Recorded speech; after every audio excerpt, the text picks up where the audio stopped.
Welcome to News 5 Everywhere.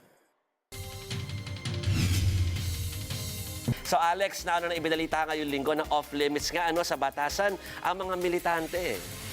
Sa puntong ito, Jovi, makibalita naman tayo sa mga magbabantay sa ika-4 na SONA ni Pinoy bukas. Makausap po natin ng live si Superintendent Ramon Pranada, ang commander po ng QCPD Station 6. Magandang hapon po, Superintendent Pranada. Ito po si Jovi Francisco at kasama ko po si Alex Alecpala. Magandang hapon din po, June and Alex.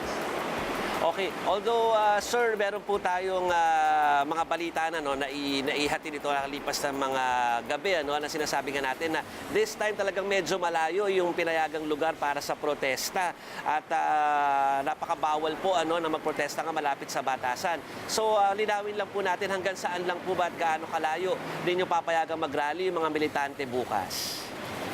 Bali po ang napagkasunduan po hanggang doon po sila sa tapat po ng Ever Gotesco po.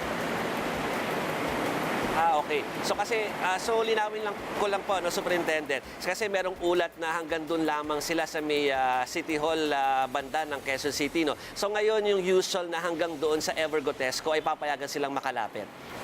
Bali yung sinasabi po paglampas po ng City Hall, magkakaroon na po tayo ng mga choke point po na tinatawag po doon. Doon po magsisimula po yung ating choke point po na tinatawag po. Sakaling meron pong sumuway na grupo, maximum tolerance pa rin po ba ang ipapatupad ninyo sa kanila? Tama po yun. Yun pa rin po ang ating in-observe maximum tolerance po. Sa lahat po ng hanay ng CDM po natin. Sana naman po wala, pero meron po ba kayong intel report o meron po ba kayo nakikita na iba pang security threat na maaari pong sana hindi naman na mangyari dito sa araw po ng SONA? Sa ngayon po, wala po tayong natatanggap po, pero puspusan pa rin po. Tuloy-tuloy pa rin po yung ating intel gathering po. Okay, marami pong salamat, Superintendent Ramon Pranada. Siya po ang commander ng QCPD Station 6. Be sure to come back. News 5 Everywhere. Copyright 2013.